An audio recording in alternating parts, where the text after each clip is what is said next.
E aí galera, tudo bem? Essa é mais uma aula de monitoria de programação do PET Engenharia Química da Universidade Federal do Ceará. Eu sou a Vitória Nunes e junto com o Matheus Santos a gente vai abordar o conteúdo de alocação dinâmica e listas encadeadas. Tudo isso na linguagem C. Então vamos começar.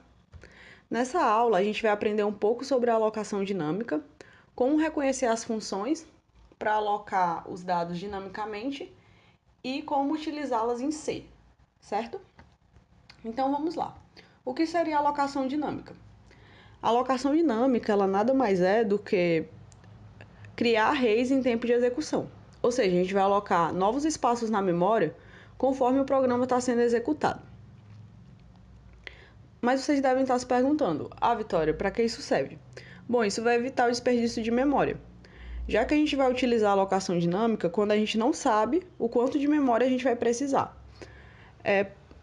Por exemplo, se a gente vai programar um cadastro de clientes, a gente pode definir um certo vetor com 1000 espaços.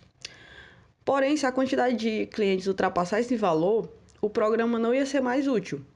Bem como se a quantidade de clientes fosse inferior, a gente teria uma quantidade de memória sendo desperdiçada. E é daí que vem a necessidade da gente alocar dinamicamente os nossos dados, que é para a gente requerir um espaço da memória do computador somente quando ele for realmente necessário, certo? Então, vamos lá. Como é feita essa alocação? Eu trouxe aqui um exemplo que a gente pegou do livro Linguagem C Descomplicada, certo? E aí a gente vai ter um ponteiro N, que vai apontar para nulo. Se vocês têm alguma dúvida no conteúdo de ponteiros, eu aconselho vocês assistirem a aula sobre esse conteúdo que a gente também tem aqui no canal do PET Engenharia Química, porque é meio que um conteúdo pré-requisito para o conteúdo de alocação dinâmica, certo? Então vamos lá. A gente tem esse ponteiro N, que é do tipo inteiro, e ele vai apontar para nulo. Basicamente, aqui a gente está fazendo a inicialização da nossa alocação dinâmica. Posteriormente a isso, a gente vai requerer ao computador 5 posições inteiras de memória, certo? Se a operação for bem sucedida, o computador vai nos devolver essas posições que a gente pediu, essas 5 posições. No caso, ele vai devolver para a gente as posições do 123 ao 127, no caso desse exemplo. E é nessas posições que a gente vai poder armazenar os nossos dados. E aí, como vocês podem perceber, esse ponteiro N ele vai passar a ser um vetor de tamanho 5, do tipo inteiro, certo? Acho que deu para compreender bem o conceito de alocação dinâmica. Então, vamos lá. Agora a gente vai conhecer as funções para realizar essa alocação dinâmica, certo? Essas funções elas estão armazenadas numa biblioteca que a gente já conhece bem, que é stdlib.h. E aí, dentro dessa biblioteca, a gente vai ter a função de calloc, malloc, realloc, free e a função auxiliar sizeof. Cada uma dessas funções vai permitir a gente realizar um procedimento de manipulação dos dados, certo? E nessa videoaula, a gente vai falar de cada uma delas individualmente, certo? Então, vamos começar. A função sizeof é uma espécie de auxiliar que vai ajudar no momento da alocação. Porque a gente vai perceber durante a videoaula que quando a gente vai fazer uma alocação dinâmica, a gente vai ter que saber do tamanho do tipo do dado que a gente vai alocar. Por exemplo, se ele vai ser um inteiro, um float, um struct, ele vai ter um espaço na memória específico para ele. E para fazer a nossa alocação dinâmica, a gente precisa declarar esse tamanho, certo? Isso vai ocorrer porque cada um desses tipos, seja inteiro, um float, um char, ele vai ocupar um espaço na memória diferente. Por exemplo, um inteiro ele ocupa 4 bytes, um char ocupa 1 byte e assim por diante. Se a gente perceber nesse exemplo ao lado, a função sizeof está sendo utilizada dentro da função printf, certo?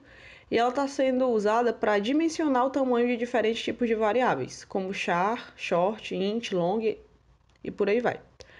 Quando a gente executar esse programa, ele vai nos mostrar o tamanho que cada variável ocupa na memória, certo? Acho que deu para entender a funcionalidade do sizeof. Então, vamos iniciar agora as funções de alocação dinâmica propriamente ditas.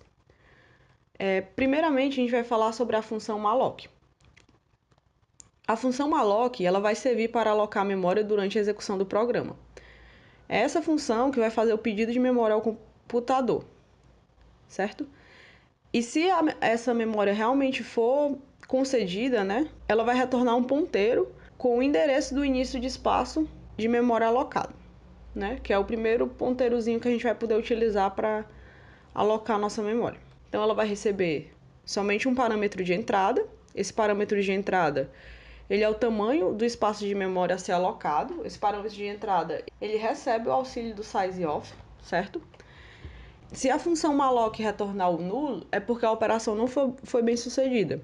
De alguma maneira, o computador não retornou para a gente o espaço de memória que a gente pediu para ele, né? E se for bem sucedida, retorna o ponteiro para a primeira posição, certo? Então, vamos ver aqui um exemplo.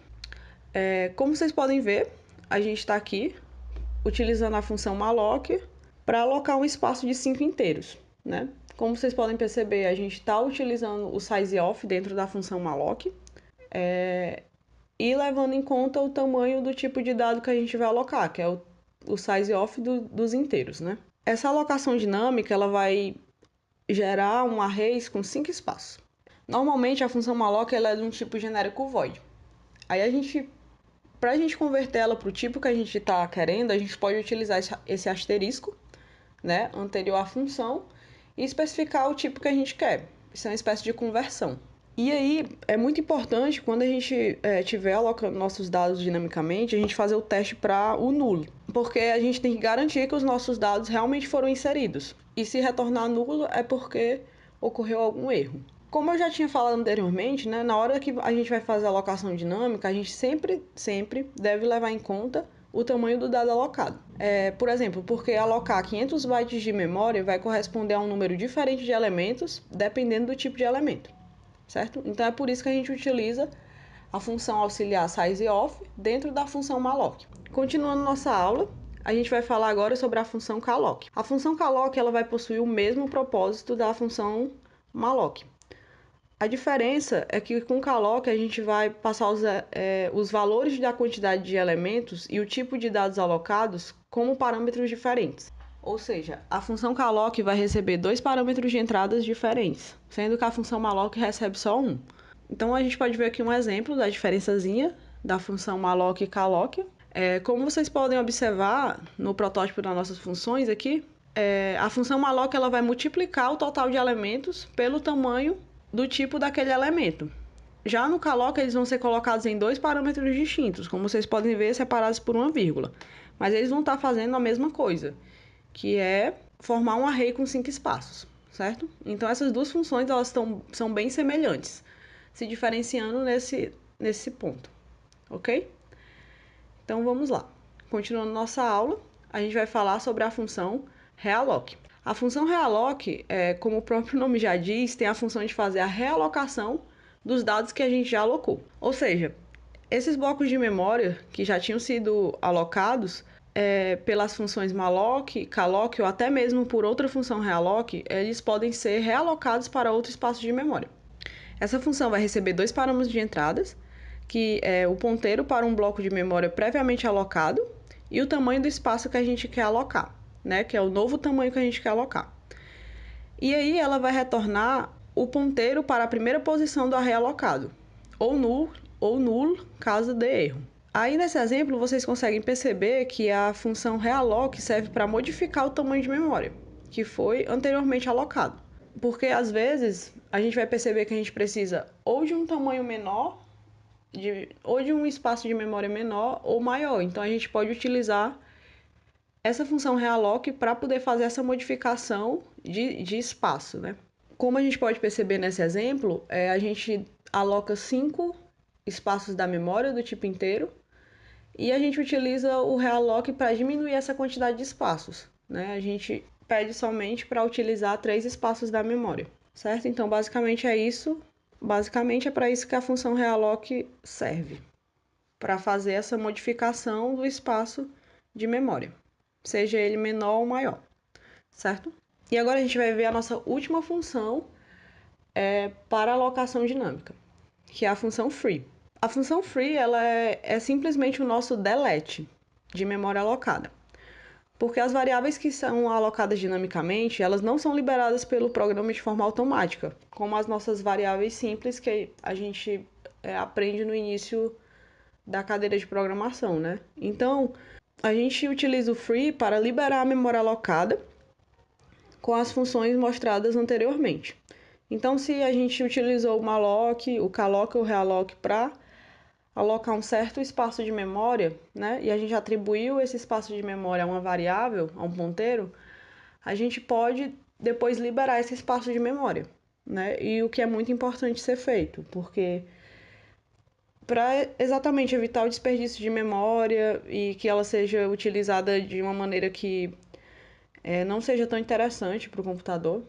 Então vocês podem perceber aqui nesse exemplo que a gente utiliza o malloc para alocar cinco espaços de memória, né, no tamanho de inteiros. A gente faz o teste para nulo, porque caso dê o nulo, a gente vai ter um erro, né, que pode ser memória insuficiente. E aí a gente faz alguns procedimentos de alocação de memória, caso esse procedimento seja bem sucedido. A gente pode liberar a memória que a gente alocou anteriormente, fazendo a liberação de 50 espaços da memória, certo?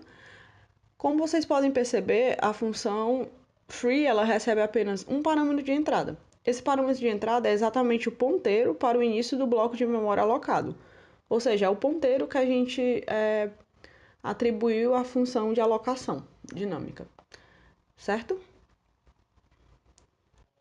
Bom, sobre as funções de alocação dinâmica, é isso. Muito obrigada pela atenção. Olá pessoal, me chamo Matheus e continuaremos a videoaula abordando listas dinâmicas. Como já vimos, a implementação através de arrays possui uma grande desvantagem de ter que prever a quantidade máxima de elementos da lista antes de sua utilização efetiva, ou seja, na maioria das vezes precisamos percorrer todo o vetor para manipulá-lo e não utilizamos todos os espaços que o vetor possui. Vimos contornar este último problema por meio da alocação dinâmica. Mas além de podermos inserir um vetor dinamicamente, podemos utilizar esse método, a alocação dinâmica, para implementar algumas estruturas de dados que nos auxiliarão para contornar o problema da manipulação, ou seja, não precisaremos necessariamente percorrer toda a lista para manipulá-la. E uma dessas estruturas que nós utilizaremos é a lista encadeada ou a lista ligada.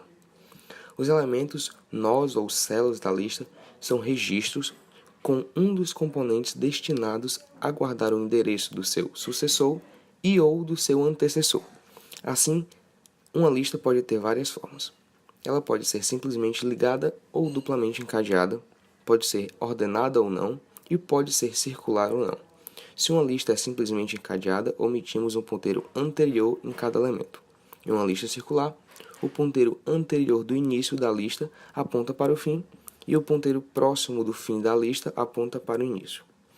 Os nós da lista estão dispostos de maneira aleatória na memória, as posições não são obrigatoriamente contínuas, como no vetor, e são interligados por ponteiros, como citado anteriormente. Por isso, é também chamada de lista não sequencial. Assim, cada nó ou célula dessa lista deve conter um item da lista e um campo extra para um apontador para o nó seguinte, ou seja, teremos um struct. Utilizar essa organização gera algumas vantagens e desvantagens. Como vantagens, podemos citar que a inserção ou a remoção de um elemento na lista não implica a mudança de lugar de outros elementos, porque podemos utilizar os ponteiros para melhor manipular os nós. Também não é necessário definir no momento da criação da lista o número máximo de elementos que esta poderá ter, ou seja, é possível alocar memória dinamicamente apenas para o número de nós necessários. Como desvantagens, podemos citar que a manipulação torna-se mais perigosa, uma vez que, se o encadeamento ou a ligação entre os elementos da lista for mal feito, toda a lista poderá ser perdida. E também, para acessar o elemento da posição n da lista, deve-se algumas vezes percorrer os n-1 anteriores, diferentemente dos vetores que qualquer valor poderia ser acessado diretamente pelo índice. Mostraremos agora como implementar uma lista encadeada na linguagem C. Em nossos exemplos, usaremos uma pequena modificação da lista. Utilizaremos o nó sentinela ou nó cabeça. Essa pequena modificação nos permitirá fazer algumas operações, como adição e remoção de elementos de maneira bem mais eficiente, em alguns casos complexidade O de 1. O nó cabeça não conterá nenhuma informação relacionada aos dados da lista e nunca será removido. Primeiramente, falaremos de uma lista simplesmente encadeada. A estrutura formada consiste em um struct contendo um campo que receberá a informação, neste caso um inteiro. O outro campo deve ser um ponteiro. Para definirmos um ponteiro adequado para esse tipo de dado, devemos lembrar que o ponteiro sempre será do tipo do dado que ele está apontando. Por exemplo, se um ponteiro aponta para um inteiro, ele deve ser do tipo inteiro. Como precisaremos encadear uma sequência de structs, é fácil perceber que o ponteiro deve ser do tipo struct. Então, temos, por exemplo, na terceira linha, struct lista asterisco próximo. Essa será a estrutura base para as listas encadeadas. Como veremos mais adiante, para implementarmos uma duplamente encadeada, bastaria acrescentarmos um outro ponteiro do tipo struct, desta vez chamando-o de anterior. Então, de uma forma geral, teríamos a estrutura de uma lista, typedef struct lista, seria o nome da nossa struct, int info, uma variável do tipo inteira chamada info, e nosso ponteiro próximo, que aponta para um struct do tipo lista. Para inicializarmos a lista, devemos declarar o início dela, o nosso sentinela. Chamaremos ele de início. Alocamos então ele dinamicamente utilizando a função alloc, passando o tamanho através do sizeof, ficando, portanto, malloc sizeof lista. Para indicar que inicialmente não temos nenhum elemento, direcionamos o ponteiro do nosso sentinela para null. A notação é utilizando o hífen e o símbolo do maior. Podemos interpretar esse passo da seguinte forma: o campo próximo de início recebe null. Após inicializar, podemos, por exemplo, inserir, remover, buscar ou mostrar todos os elementos da lista. Primeiro, mostraremos como inserir no começo da lista. Consideremos que temos a seguinte lista mostrada no item A, sendo o ponteiro lista representando o nosso início. Para adicionarmos, devemos alocar dinamicamente como alloc um nó auxiliar, que obviamente será do mesmo tipo de início, um struct do tipo lista, na imagem sendo representado por novo.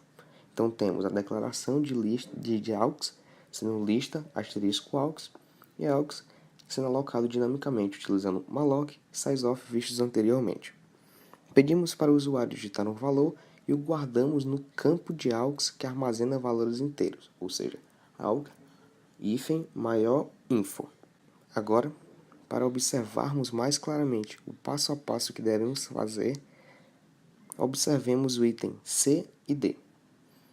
Para adicionarmos no começo, início deveria apontar para aux e aux apontar para o antigo próximo de início. Mas se mudarmos primeiro o próximo de início para apontar para aux, perderemos o restante da lista. Ou seja, devemos primeiro apontar o próximo de aux para o próximo de início, como mostrado no item C. Assim, podemos alterar para que início aponta sem perder a lista no item D. Na linguagem C, temos aux de próximo vai receber início de próximo e início de próximo receberá aux. Será importante daqui para frente observarmos a ordem em que devemos fazer a mudança para não perdermos toda a lista. Executando esses passos, adicionamos aux no começo da lista. A outra forma que poderíamos inserir nossos dados seria adicionando-os no final. Como temos apenas um nó sentinela, que nos informa o começo da lista, deveremos percorrer toda a lista até encontrar seu último elemento. Para os procedimentos dessa inserção, seremos forçados a utilizar dois ponteiros do tipo struct lista. Um aux, que será o elemento a ser adicionado na lista, e aux2, que servirá apenas para encontrarmos o último elemento da lista. Novamente, declaramos aux e o alocamos dinamicamente e declaramos em sequência aux2. Em seguida, apenas recebemos o valor digitado pelo usuário e o armazenamos no campo info de aux. Consideraremos que já temos uma lista da forma mostrada no item A. aux2 receberá, portanto, início. Isso significa que aux2 estará apontando também para o início da lista. Para encontrarmos o último elemento da lista, podemos percorrê-la até que o campo próximo de algum nó seja null. Enquanto não encontrarmos, podemos percorrer a lista fazendo aux2 receber próximo de aux2. Por exemplo, ao escrever que aux2 recebe início, temos que próximo de início não é null. Então, AUX2 receberá o próximo de AUX2, que será o nó que contém o num2. Novamente, é testado se o próximo desse nó é null. Não sendo, AUX2 passa a apontar para o nó que contém num1, sendo o próximo desse nó null. Encontramos, portanto, o último elemento da lista. Para inserirmos no final, basta dizer que o campo próximo do nó que contém num1 aponta para AUX, que será o nó que contém num3, e fazemos o próximo de AUX apontar para null, indicando que agora ele é o último elemento.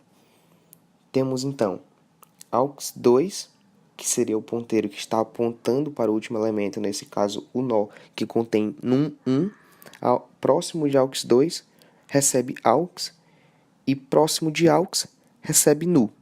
Note que se inseríssemos mais um nó sentinela, desta vez um que apontasse para o final da lista, poderíamos fazer essa operação de inserção no final em O de 1.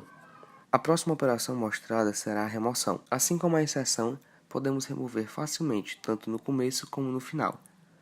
A remoção no início é extremamente fácil. Basta apontar o próximo de início para o próximo do próximo de início. Por exemplo, temos que o próximo de início é o nó que contém num2. Então, o próximo do próximo de início é o nó que contém num1. Podemos colocar início próximo, recebendo início próximo próximo. O problema é que se utilizarmos o início para essa manipulação, perderemos o elemento que foi removido da lista. Ele ainda ocupará um espaço na memória. Para contornar esse problema, podemos usar um auxiliar, que continuará apontando para o nó, mesmo ele estando fora da lista. Assim, conseguiremos liberar o espaço do nó deletado da lista com o free.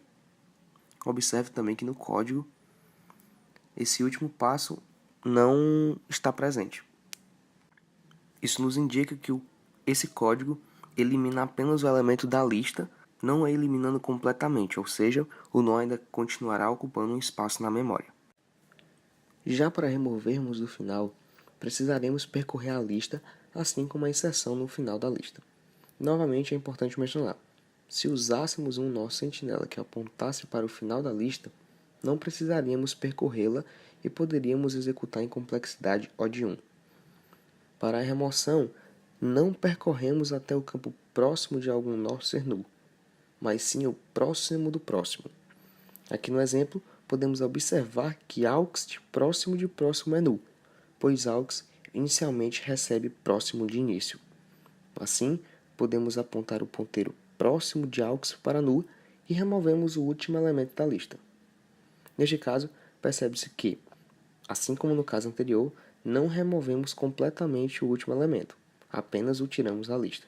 Para conseguirmos removê-lo, precisaríamos de um ponteiro AUX2 que, quando o laço while encontrasse o penúltimo elemento, esse ponteiro AUX2 recebesse o próximo de AUX, e enfim, poderíamos usar o free. Aqui no código, inicialmente temos a declaração de AUX e em sequência a alocação dinâmica dele, recebendo depois o próximo de início. No laço, temos que a condição a ser obedecida é enquanto o próximo do próximo de AUX for diferente de null. Enquanto isso não ocorrer, nós percorremos a lista fazendo o AUX receber o próximo de AUX. Quando encontramos esse penúltimo elemento, podemos fazer o próximo de AUX apontar para null. E nas últimas operações, temos busca e exibição dos elementos. Segue os mesmos procedimentos anteriores. Para buscar, percorremos a lista até encontrar o elemento que contém o valor a ser buscado e para mostrar, percorremos até um ponteiro AUX ser diferente de null. Se tiver algumas dúvidas em como realizar esses procedimentos, pause um pouquinho o vídeo e tente entender o código, mas os procedimentos são bem similares aos usados para a inserção e para a remoção. Além dessa forma mais simples de organizar os dados, que seria a lista simplesmente encadeada, ainda temos a lista duplamente encadeada. Difere da simplesmente encadeada apenas por possuir um campo a mais, que apontará para o nó anterior. Assim, a estrutura é idêntica à simplesmente encadeada, sendo acrescido o ponteiro anterior. No exemplo, temos typedef struct lista int info, struct lista asterisco próximo, struct lista asterisco anterior. Para inicializarmos ela, declaramos um ponteiro início, alocamos dinamicamente, atribuindo o próximo e o anterior de início para null. O primeiro procedimento que será mostrado com esse tipo de organização de dados será a inserção no início. Consideraremos que temos inicialmente a lista mostrada no item A. Declaramos o auxiliar e o alocamos dinamicamente, o item B. Como mostrado nos itens anteriores, declaramos primeiro o ponteiro aux do tipo lista e o alocamos dinamicamente com o malloc e o sizeof. Dessa vez, devemos ter ainda mais cuidado com o passo a passo das mudanças dos ponteiros. Observemos essa primeira parte da manipulação dos ponteiros, logo após o scanf, que é mostrado no item C. Para adicionarmos no início, próximo de aux apontará para próximo de início, e próximo anterior de início apontará para aux. Próximo de início é o nó que contém num2. Então, próximo anterior de início é o campo anterior do nó que contém num2. Em seguida, no item D, devemos apontar o próximo de início para aux e anterior de aux para início. Atente para o fato de que se alterássemos as ordens de algumas manipulações dos ponteiros, perderíamos facilmente a lista. Por exemplo, se mudássemos antes o próximo de início para aux, não poderíamos mudar o anterior do nó que contém num2, pois não teríamos mais nenhum nó que apontasse para ele. A inserção no final será também bem parecida com as demais. Iremos percorrer toda a lista até encontrar o último elemento, ou seja, aquele em que o campo próximo aponta para null. Alocamos um aux dinamicamente e declaramos aux2 para percorrer a lista. Após percorrer, encontrando o último elemento, devemos manipular os ponteiros. Primeiro, fazemos o próximo de aux apontar para o próximo de aux2, que é null. Em seguida, próximo anterior de aux2 null deverá apontar para aux. Podemos então agora manipular os ponteiros de aux2 sem correr grandes riscos de perder a lista. Façamos, então, próximo de aux2 apontar para aux e, por fim, anterior de aux apontar para aux2. Tente observar novamente a ordem correta da manipulação dos ponteiros. Os outros procedimentos, remoções, busca e exibição, não serão feitos nesse vídeo com lista duplamente encadeada, pois seguem o mesmo padrão dos anteriores, com o pequeno detalhe da manipulação do segundo ponteiro, que foi mostrado nessas duas formas de inserções. E para finalizar, alguns exercícios para vocês exercitarem. O primeiro é para fazer um algoritmo que troque cada elemento em posição ímpar com o seu sucessor, caso ele exista. O segundo é para resolver um problema utilizando uma lista circular. E o terceiro é para escrever um pseudocódigo de uma implementação de um DEC, que é uma estrutura de dados com duas extremidades. Sua implementação deve ter as operações de inserção e remoção executadas em tempo O(1) e também deve-se fazer a implementação utilizando vetores e outra utilizando lista encadeada. A resolução dos problemas será disponibilizada na descrição. Agradecemos a atenção e quaisquer dúvidas que vocês tenham podem nos comunicar pelo Facebook ou pelo Gmail. Obrigado.